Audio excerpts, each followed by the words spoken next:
নবী করিম সাল্লাল্লাহু আলাইহি ওয়াসাল্লাম তার জীবনের সর্বশেষ যে কাজটা কথাটা বলেছিলেন সেটা ছিল কি? নামাজ।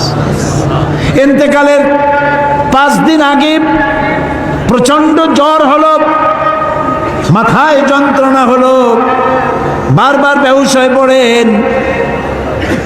যে রাত্রে ইন্তেকাল করবেন সেই রাত্রে সাহাবায়ে কেরাম কেউ ঘরে ফেরে নাই, সবাই কাঁদতেছে। সকলের ধারণা নবীজি খুব তাড়াতাড়ি বিদায় হয়ে যাবেন। ঘরের মধ্যে স্ত্রীরা কাঁদেন, জামাই কাঁদেন, নাতি নাতনি কাঁদেন। সব থেকে বেশি কাঁদছেন হযরতে মা ফাতিমা রাদিয়াল্লাহু তাআলা আনহা।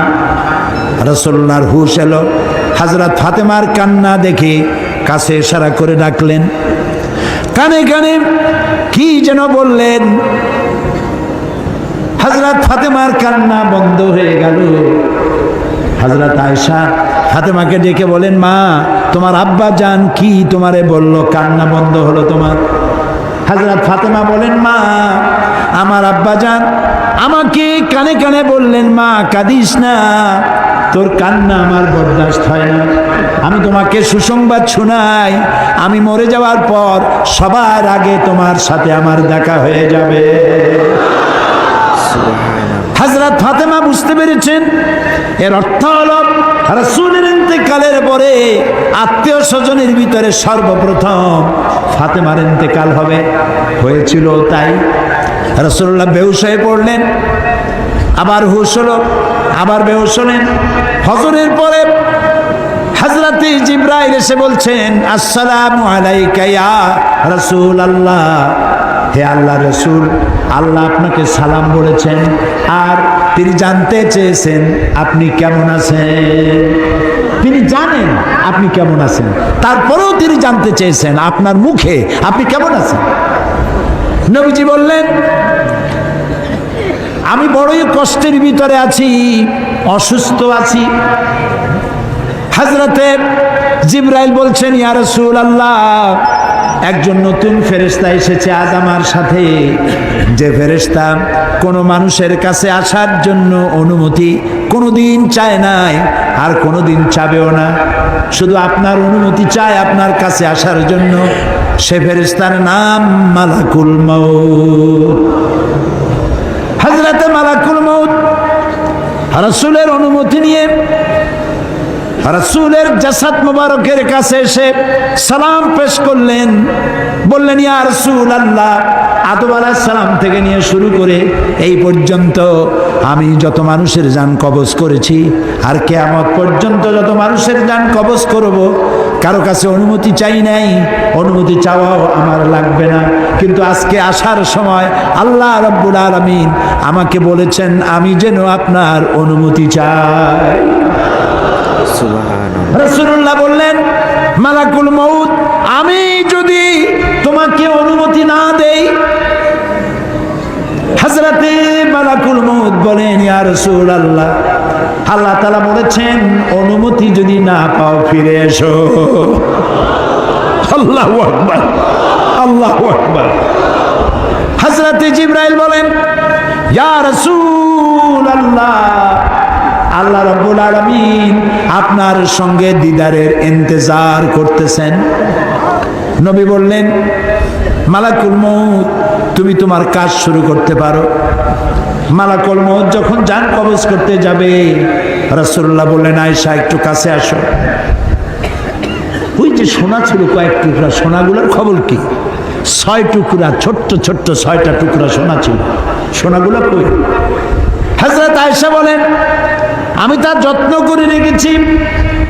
নবীজি বলছেন, এক্ষুনি স্বর্ণ টুকরাগুলি সদকা করে দাও। আমি মুহাম্মদ সাল্লাল্লাহু আলাইহি সাল্লাম আল্লাহর দরবারে এই অবস্থায় উপনীত হতে চাই না যে মুহাম্মদের ঘরের ভিতরে সোনা আছে। হযরত ওমর রাদিয়াল্লাহু তাআলা আনহু রাসূলের সঙ্গে দেখা করতে গেছিলেন একদিন। ঘরে মা আয়েশা ছিলেন না। হযরত ওমর সালাম দিয়ে ঘরের মধ্যে ঢুকে দাঁড়ায় দাঁড়ায় কাঁদতেছেন, বাচ্চা শিশুর মতো ডুকরে ডুকরে কাঁদছে। রাসূলুল্লাহ জিজ্ঞেস করছেন, ওমর কাঁদো কেন? হযরত ওমর বলছেন আমি বিশ্বনবীর ঘর দেখতেছি, ছোট্ট একটা ঘর, এক কোনায় একটা সরাহি পানি রাখার পাত্র কাইত হয়ে পড়ে আছে, একটা গ্লাস কাইত হয়ে পড়ে আছে,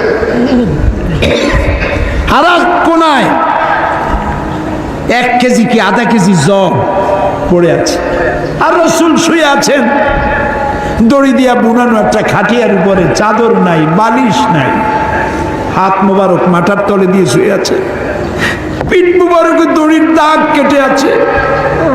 হযরত ওমর বলছেন ইয়া রাসূলুল্লাহ আমি তো বরদাস্ত করতে পারছি না, বিশ্বনবী তার পিঠে দড়ির দাগ, পানির পাত্র কাইট হয়ে পড়ে আছে, খাট নাই, বালিশ নাই, আপনি আমাকে অনুমতি দেন, আমি আপনার জন্য একটা তোষক বানাই নিয়ে আসি।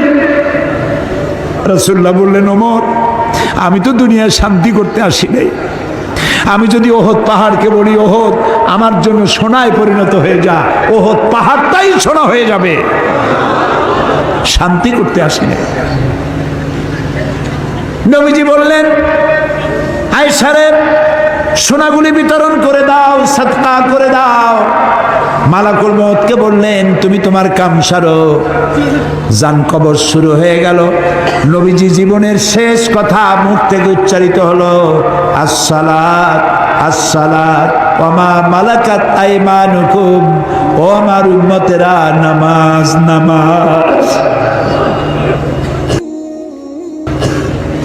ইন্তেকালের সময় মেয়ের কথা বললেন না, নাতির কথা বললেন না, জামাইয়ের কথা বললেন না, উম্মতকে স্মরণ করালেন ও আমার উম্মতেরা নামাজ ছেড়ে দিও না, আর তোমার অধীনস্থ ব্যক্তিদেরকে জ্বালা যন্ত্রণা দিও না, চাকর বাকরে জ্বালা যন্ত্রণা দিও না, গরিব মানুষের দিকে লক্ষ্য রেখো, আর আমি চিরজনমের মধ্যে জ্বালা যন্ত্রণার থেকে বিদায় নিয়ে গেলাম, নামাজ ছেড়ে দিও না। কিয়ামতের দিন ওই রাসূল যদি আমাদেরকে উম্মত বলে পরিচয় না দেন, জান্নাতে যাওয়ার উপায় নাই।